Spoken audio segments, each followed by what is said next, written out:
The host, who was an arch fellow and had already entertained some suspicions of the madness of his guest, was now thoroughly convinced of it, and, to make sport for the night, resolved to keep up the joke. So he told him a long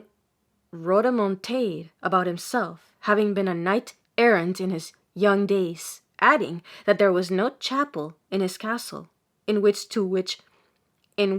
watch his armor, for it had been pulled down in order to be rebuilt. But in cases of necessity, it might be watched wherever he pleased,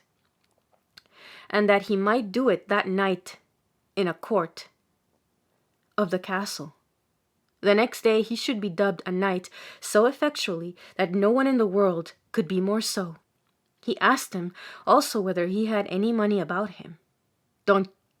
Quixote replied he had not a farthing, having never read in the histories of knights errant that they carried any.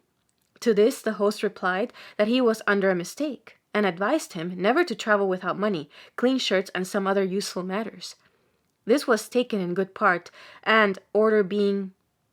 presently given for performing the watch of the armor in a large yard adjoining the inn, Don Quixote, gathering all the pieces of it together, laid them upon a cistern that stood close to a well. Then, bracing on his buckler and grasping his lance, with a solemn pace he began to walk backward and forward before the cistern, beginning his parade just as the day shut in. The host told all that were in the inn of the fun that was going on. So they came out to have a look at our knight, and saw that, with a composed air, he sometimes continued his walk. At other times, leaning upon his lance, he looked wistfully at his armor in the bright moonlight, without taking off his eyes for a long time together. While he was thus employed, one of the carriers who put up there had a mind to water his mules, and it was necessary first to remove Don Quixote's armor from off the cistern, who, seeing him approach, called to him with a loud voice, "Ho! There, whoever thou art, rash knight, that approachest to touch the arms of the most valorous adventurer that ever girded sword, take heed what thou doest, and touch them not, unless thou wouldst leave thy life a forfeit for thy temerity." The carrier troubled not his head with these speeches. It had been better for him if he had, but, taking hold of the straps, tossed the armor a good distance from him, which Don Quixote perceiving, lifted up his eyes to heaven, and fixing his thoughts, as it seemed, on his mistress Dulcinea, said, "Assist me, dear lady, in this first affront offered to the breast enthralled to thee. Let not thy favor and protection fail me in this first moment of danger." Uttering these and the like ejaculations, he let slip his target, and lifting up his lance with both hands, gave the carrier such a blow on the head as laid him flat on the ground, in such piteous plight that, had he seconded the blow, there would have been no need of a surgeon. This done, he gathered up his armor and walked backward and forward with the same gravity as at first. Soon after, another carrier, not knowing what had happened, for still the first lady stunned, Soon after, another carrier, not knowing what had happened, for still the first lay stunned, came out with the same intention of watering his mules, and as he was going to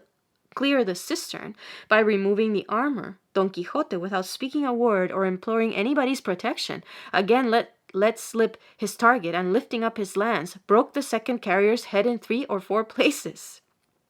All the people of the inn ran out together at the noise, the innkeeper among the rest, and the comrades of those that were wounded began to let fly a shower of stones at Don Quixote, who sheltered himself the best he could under his shield, and durst not stir from the cistern, lest he should seem to abandon his armor.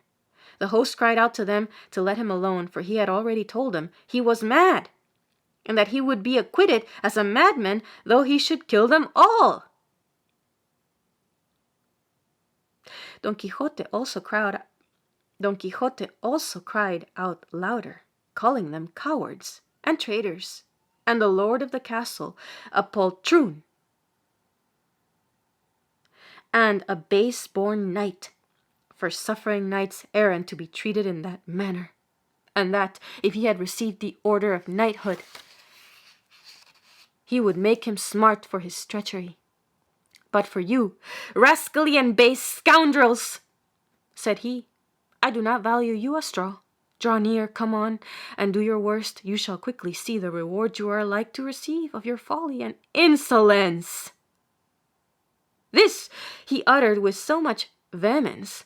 and resolution that he struck a terrible dread into the hearts of the assailants, and for this reason, together with the landlord's persuasions, they forbore throwing any more stones, so he permitted the wounded to be carried off, returning to the watch of his armor with the same tranquillity and sedateness as before. The host now thought it high time to dub him knight before worse came of it, so telling him he had already sufficiently watched his armor, and that knighthood might, in case of need, be as well conferred in the middle of a field as in the chapel of a castle, he brought out the book in which he entered the accounts of the straw and barley he furnished to the carriers, and, with the two girls, a boy carrying an end of candle before them, he came where Don Quixote was, whom he commanded to kneel. Then, reading as if out of his book, in the midst of it he lifted up his hand, and gave him a good blow on the nape of the neck, and after that, with his own sword, a handsome thwack on the shoulder, still muttering in a low tone. This done, he ordered one of the ladies to gird on his sword, which she did with the most obliging freedom, and discretion too, of which not a little was needful to keep them from bursting with laughter. But indeed, the exploits they had already seen of our new knight perform kept their mirth within bounds. At girding on the sword, the lady said, May you be a fortunate knight, and victorious in battle. Don Quixote asked her name, that he might know to whom he was indebted for the favor received, for he intended her a share of the honor he should acquire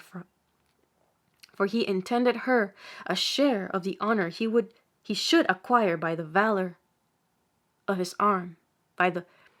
for he intended her a share of the honor he should acquire by the valor of his arm. She replied that she was called La Tolosa, and was a cobbler's daughter of Toledo. Don Quixote then desired her, for his sake, thenceforward